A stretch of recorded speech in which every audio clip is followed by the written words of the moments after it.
আমি গোলাম কিবরিয়া চৌধুরী মিশু, সাবেক সমন্বয়ক বৈষম্যবিরোধী ছাত্র আন্দোলন, রাজশাহী রাজশাহী বিশ্ববিদ্যালয় এবং কেন্দ্রীয় কমিটি। প্রিয় প্রিন্ট, ইলেকট্রনিক এবং ডিজিটাল মিডিয়ার সাংবাদিক ভাই বোনেরা, আসসালামু আলাইকুম। আজ 25শে ফেব্রুয়ারি মঙ্গলবার রাজশাহীর বারিন্দ মেডিকেল কলেজে ঘটে যাওয়া ঘটনার অনাকাঙ্ক্ষিত পরিস্থিতি এবং অভিযোগ প্রসঙ্গে আমাদের অবস্থান পরিষ্কার করতে আজকের এই সংবাদ সম্মেলন। প্রিয় দেশবাসী, আপনারা জানেন জুলাই গণঅভ্যুত্থানে দেশের ছাত্র জনতার উপর গণহত্যার সাথে জড়িত আওয়ামী লীগের নেতাকর্মীরা বিভিন্ন প্রভাবশালী মহলের আশ্রয় প্রশ্রয়ে ধরাছোঁয়ার বাইরে থেকে যাচ্ছেন। বেশ কয়েকদিন ধরে নগরীর পদ্মা আবাসিকে অবস্থিত বারিন্দ মেডিকেল কলেজ থেকে আমাদের কাছে বেশ কিছু অভিযোগ আসতে থাকে। সেখানে আওয়ামী লীগের সাবেক পররাষ্ট্রমন্ত্রী শাহরি আলমের বাবা, যিনি শাহরি আলমের অবর্তমানে প্রতিষ্ঠানটির চেয়ারম্যানের দায়িত্ব পালন করছেন, তার আশ্রয়ে বেশ কয়েকজন আওয়ামী লীগের নেতাকর্মী সেখানে কর্মরত রয়েছেন।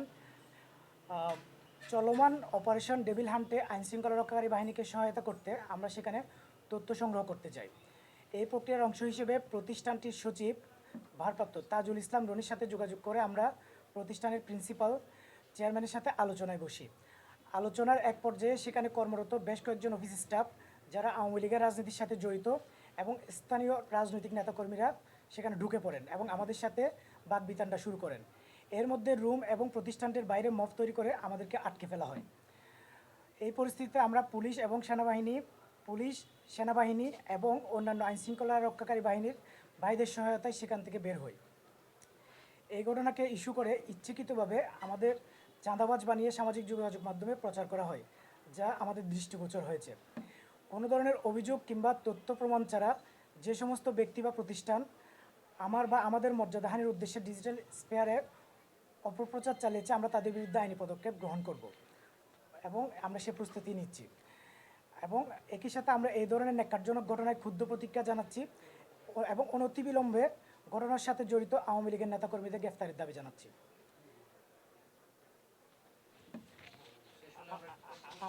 আমার লিখিত বক্তব্যটা আমাদের এখানে শেষ। আপনাদের যদি কোনো সম্পর্ক প্রশ্ন থাকে আপনারা যে কোনো প্রশ্ন করতে পারেন। আপনারা তো সেখানে সমন্বয়ক হিসেবে গিয়েছেন, তাই না? হ্যাঁ, অবশ্যই। তাহলে আপনারা অবগত কিনা যে আপনারা সেখানে এই যৌথ বাহিনীকে সাহায্য করার জন্য আপনারা সেখানে একটা এজেন্ডা নিয়ে যাচ্ছেন, এটা আপনাদের বাকি সহকর্মীরা জানে কিনা? না, সেটা তাদের সাথে আমরা সবার সাথে সেটা আলোচনা করিনি।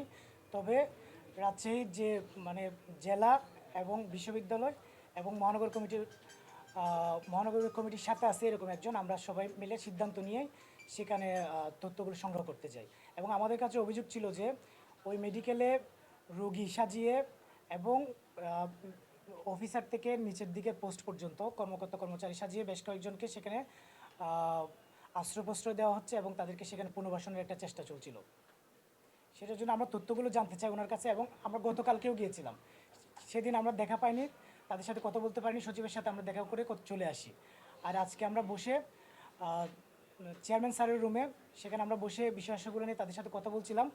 এর মধ্যে 30 থেকে 40 জন মতো বাইরে থেকে ঢুকে ভিতরে আমাদের সাথে শারীরিকভাবে আমাদেরকে লাঞ্ছিত করে এবং ধাক্কাধাক্কি করে। এই পরিস্থিতি থেকে পরে আমরা পুলিশ এবং আইনশৃঙ্খলা রক্ষাকারী বাহিনীকে অবহিত করি যে এখানে আমরা আটকা পড়েছি, আমাদেরকে যেন এখান থেকে নিরাপদে উদ্ধার করা হয়। আপনাদের আহ্বানে তাহলে আইনশৃঙ্খলা বাহিনী সেখানে গিয়েছিল। হ্যাঁ, তাহলে ওখান থেকে আপনাদেরকে নেওয়ার পর কোথায় নেওয়া হয়েছিল?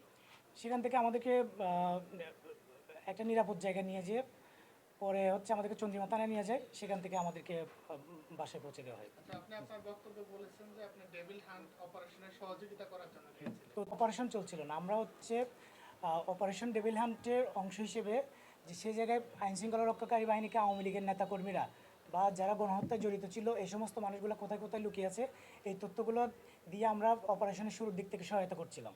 আচ্ছা, শেষ একটা প্রশ্ন আছে, মানে আপনারা আইনি পদক্ষেপ নেওয়ার কথা বলছেন, অবশ্যই আমরা কখন নেবেন বা কার কার বিরুদ্ধে নেবেন এটা?